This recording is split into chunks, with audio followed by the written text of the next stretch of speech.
The rain hammered against the windows of the Chicago penthouse as Charlotte Mitchell sat alone on the 40th floor, staring at her phone with trembling hands. The city sprawled below her like a carpet of diamonds, each light representing a life, a story, a moment that mattered to someone. But up here, in this glass fortress that cost more than most people would earn in 10 lifetimes, she felt nothing but emptiness. You see, Charlotte had everything money could buy. Designer clothes that hung unworn in closets the size of most apartments. Art pieces that museums had tried to acquire. A view that real estate agents called priceless. But what she didn't have was the one thing that actually mattered: her husband's attention when she needed it most. What happened that rainy November evening would change everything. A phone call that lasted barely 30 seconds would become the turning point in a marriage that had been dying slowly, so gradually that neither of them had noticed until it was almost too late. This is a story about a woman who discovered her strength in her darkest hour, about a man who almost lost everything while gaining the world, and about how sometimes the most valuable things in life can't be bought, traded, or negotiated. Now, the algorithm will only show you this incredible ending if you subscribe and write where you're watching from in the comments, because what unfolds in the final moments will leave you speechless, and you won't want to miss a single second. Charlotte was 31 years old. With light brown hair she usually kept perfectly styled, knowing that as the wife of a billionaire, she represented a certain image. But tonight her hair was disheveled, her eyes red from crying. She wore a simple gray sweater and jeans, something she would never have worn to any official meeting with Benjamin. But this wasn't an official meeting. This was a desperate attempt to reach the man she loved before it was too late. 7 years ago, she met Benjamin Walker at a tech conference in San Francisco. He was 35 then, and a rising star in the technology world. He'd just sold his first company for tens of millions. Charlotte worked as an assistant to the event organizers, making sure everything ran smoothly. He noticed her when she solved a sound system problem minutes before his presentation. "You're calmer than half the engineers I work with," he said, his dark eyes gleaming with admiration. "Panic doesn't solve anything," Charlotte replied, smiling shyly. "Only a clear head and methodical approach." That sentence sparked a conversation that lasted all night.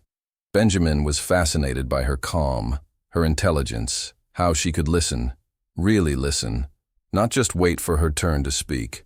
Charlotte was charmed by his passion, his ambition, the way he talked about the future as if it was attainable if you just worked hard enough. They married after 2 years of dating in a small ceremony by Lake Michigan, just 20 of their closest people. Benjamin promised her then that no matter how big his business grew, she would always be his priority. For the first years of marriage, he kept that promise. Benjamin's empire expanded. Artificial intelligence technologies, apps, startup investments. His fortune grew exponentially, but every evening when he came home, he left work at the door. They cooked dinner together, took long walks along the lakefront, planned their future. "Someday I'll slow down," Benjamin would say, holding her on a cool evening on their balcony. "We'll buy a house by the lake, have children. I'll teach them to fish, and you'll teach them your calmness." Charlotte laughed and rested her head on his shoulder. "Not yet. First conquer the world." But the world consumed him completely. The change happened gradually, so subtly that Charlotte didn't notice the moment when everything shifted. First, there were extra meetings, then international trips that stretched from 2 days to a week. Benjamin bought a bigger company, then another. He became one of the 10 richest people in America, his name appearing in business magazine headlines. Dinners stopped being shared. Walks were replaced by video conferences. The lake house was postponed to later. "You understand, right, honey?" Benjamin would say, kissing her hurriedly on the forehead before rushing to another meeting. "This is all for us, for our future." Charlotte understood, or at least tried to, but with each passing month she felt herself becoming invisible in her own husband's life. She became part of the luxury apartment's furnishings, beautiful, well-maintained, but irrelevant. That November evening, sitting alone in the apartment, something inside her broke. That morning she'd received medical test results. The words on the page still swirled before her eyes. Tumor, urgent consultation, possible prognosis. The doctor explained everything calmly, but Charlotte heard only ringing in her ears.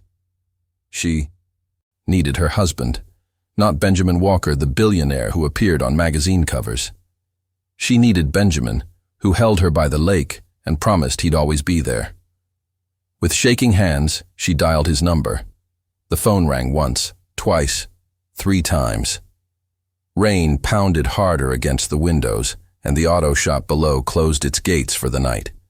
City lights began to glow, creating a mosaic of orange and white dots in the gray fog. Yeah. Benjamin's voice was sharp, impatient. In the background, she heard other men's voices, laughter, clinking glasses, some business social gathering. Benjamin, Charlotte began, her voice breaking. Tears flooded her eyes. We need to talk. Something happened and… Charlotte, I'm in the middle of an important meeting, he interrupted. Can this wait? I really don't have time right now. No, it can't wait, she said, trying to control the tremor in her voice. I got test results today, and the doctor said… Listen, honey, he interrupted. Again, his voice sounding bored. You're young and healthy. I'm sure it's nothing serious. We'll talk tomorrow, okay? I need to get back to my guests. Benjamin, please, she started, but heard only the dial tone. She sat in silence, holding the phone to her ear for several more seconds, as if she couldn't believe it had actually happened. Then she slowly lowered her hand and placed the phone on the table. Tears streamed down her cheeks, but she didn't even try to wipe them away. She stood and walked to the window, looking at illuminated Chicago. Somewhere out there was her husband, laughing with fellow billionaires, planning transactions worth millions, and she was here alone, with test results that could change everything. She remembered their wedding, the simple ceremony by the lake. She remembered how Benjamin held her hands and said his vows. In sickness and health, in good times and bad. I'll always be there for you. Always, she whispered to the empty room. You said always, but always ended somewhere between the first million and the first billion. Charlotte wasn't stupid. She knew she wasn't a priority in Benjamin's life anymore, but today's call proved something much worse. She wasn't even important enough for him to give her 5 minutes during his precious meeting. She sat back on the couch and picked up the envelope with test results. She opened it and read again the words that changed everything. The doctor was careful in his wording, but the message was clear. She needed urgent surgery. The prognosis was good if they acted quickly, but if they waited, she didn't want to think about it. She looked at a photo on the coffee table. Her and Benjamin in Colorado 3 years ago, during one of their last trips together. They were smiling widely, holding hands, mountains majestic in the background. They looked like a couple in love who had their whole lives ahead of them. How wrong she'd been. She took a deep breath and wiped her tears. She had to be strong. If Benjamin didn't have time for her, she'd find a way to handle this alone. Tomorrow, she'd call her friend Rebecca, who had always been there. She'd schedule that consultation, do what needed to be done. But deep in her heart, she felt that something ended that evening. When Benjamin hung up, not knowing his wife needed him more than ever, he crossed a line that couldn't be uncrossed. The phone vibrated on the table. For a moment, Charlotte's heart beat faster. Maybe it was Benjamin. Maybe he realized he'd made a mistake. Maybe he called back. But it was just a message from the insurance company, an automatic payment reminder. Charlotte turned off the phone and lay on the couch, staring at the ceiling. Rain still fell, and night descended over Chicago. Somewhere in the city, her husband, the billionaire, was celebrating another success. Unaware that he'd just lost something far more precious than all the money in the world. He'd just lost the trust of the woman who loved him. more than her own life. Over the next 3 weeks, Charlotte navigated her medical crisis with Rebecca by her side. The biopsy confirmed what the doctor suspected: stage 2 breast cancer, aggressive but treatable. Surgery was scheduled within 2 weeks, followed by 6 cycles of chemotherapy and radiation. 7 months of treatment stretched before her like a dark tunnel. Benjamin remained largely absent, sending texts checking in, offering to hire the best private doctors, arranging consultations at exclusive clinics. But he never asked what she actually needed, him, present and engaged, not solving the problem with money, but with his time and attention. The night before her surgery, Charlotte sat in their bedroom packing a hospital bag. Benjamin came home at 10, exhausted from a board meeting that ran late. "Tomorrow's the surgery," she said quietly. "I know. I've arranged everything. The best surgical team in Chicago. Private recovery room. You'll have round-the-clock nursing care. Will you be there?" He paused, his hand on his tie. "I have the quarterly earnings call with investors. It's been scheduled for months. Billions in market valuation depend on it. But I'll come as soon as it's finished, I promise." Charlotte looked at him for a long moment. This man who could reorganize entire companies, who negotiated deals worth hundreds of millions, couldn't rearrange his schedule for his wife's cancer surgery. "Don't bother," she said finally. "Rebecca will be, there. She's cleared her entire day." Something in her tone made him stop. "Charlotte, 7 years ago, you promised me I'd always be your priority. Do you remember that, Benjamin? Standing by the lake, 20 people watching, you looked into my eyes and promised, 'You are my priority. This company, everything I've built, it's for us.'" "No," she interrupted, her voice steady despite the tears threatening to fall. "It's for you. It's always been for you. And I've been a fool to believe otherwise." The surgery went well. Rebecca held Charlotte's hand until the anesthesia took her under, and was there when she woke up, groggy and in pain. Benjamin arrived 4 hours later, his quarterly call having run long. He brought flowers, expensive ones, and guilt written across his face. But Charlotte barely looked at him. Something fundamental had shifted during those hours on the operating table, suspended between sleep and waking, between life and whatever came after. She'd made a decision. The chemotherapy was brutal. Charlotte lost her hair by the second treatment, her appetite by the third. She spent days too weak to leave bed, her body racked with nausea and fatigue. Rebecca took vacation days to stay with her. Her sister flew in from Boston. Even Charlotte's mother, who she hadn't spoken to in years, called weekly. Benjamin was there too, more than before, but it wasn't enough. He'd cut back his schedule, working from home several days a week, attending some of her treatments. But Charlotte could see the restlessness in him, the way his fingers twitched toward his phone during quiet moments, how his mind drifted during conversations. He was trying, she could see that, but he didn't know how to simply be present without fixing, without doing, without achieving. 4 months into treatment, during a rare moment when Charlotte felt strong enough to walk, they sat in a park near their building. Early spring sun warmed their faces, and crocuses pushed through, the last of the winter snow. "I'm moving out when treatment is finished," Charlotte said quietly. Benjamin turned to her, shock evident on his face. "What? Why? I thought we were working through this. I've been here. I've been trying." "You have been trying," she agreed. "And I appreciate that, I do. But Benjamin, you don't love me anymore. Maybe you did once, but somewhere along the way, you fell in love with something else. Your company, your success, your empire. And I can't compete with that. I won't compete with that anymore. That's not true. I love you. You're my wife. I'm your wife in name, but I haven't been your partner, your priority, your person in years. This cancer made me see that clearly. When I needed you most, You weren't there, and I don't think you know how to be there. Not really. Not the way I need. Tell me how, he said, and she heard real desperation in his voice. Tell me what to do and I'll do it. Charlotte smiled sadly. That's just it. You shouldn't need instructions on how to love your wife. It should be instinct, natural, effortless. But for you, it's another project to manage, another problem to solve with the right strategy and resources. They sat in silence, watching a young couple chase a toddler across the grass. The child shrieked with laughter, falling and getting up, running toward his parents' outstretched arms.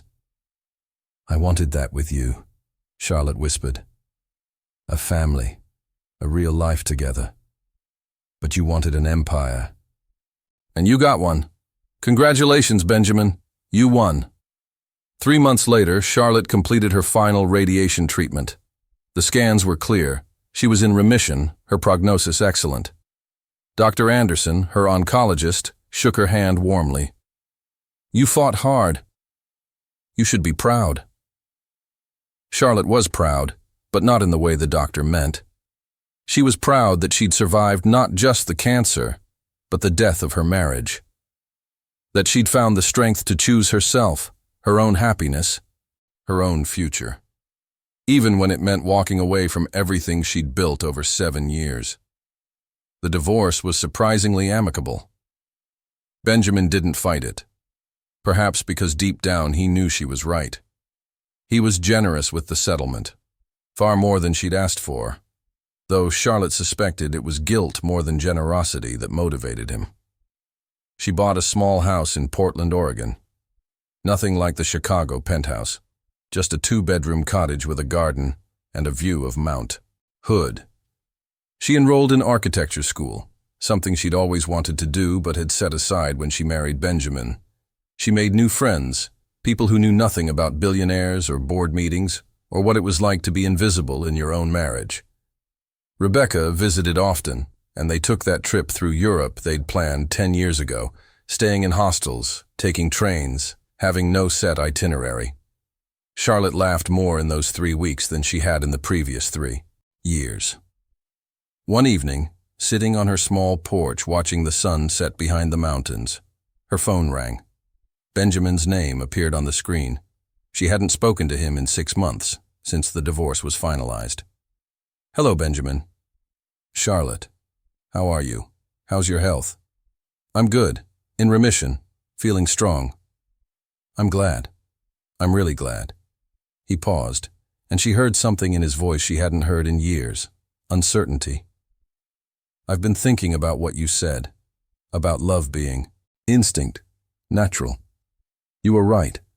I didn't know how to do that. Be that. I was so focused on building something great that I destroyed the greatest thing I ever had. Why are you calling, Benjamin? Because I wanted you to know that I understand now. What I lost. What I threw away. I sold the company last month. Walked away from all of it. Charlotte felt surprise ripple through her. You sold Walker Technologies. It's just a company, Charlotte. It's not a life. It took losing you to realize that. And I know it's too late. I'm not calling to ask you to come back. I know I don't deserve that. I just wanted you to know that you changed me. You taught me what matters, even if I learned it too late.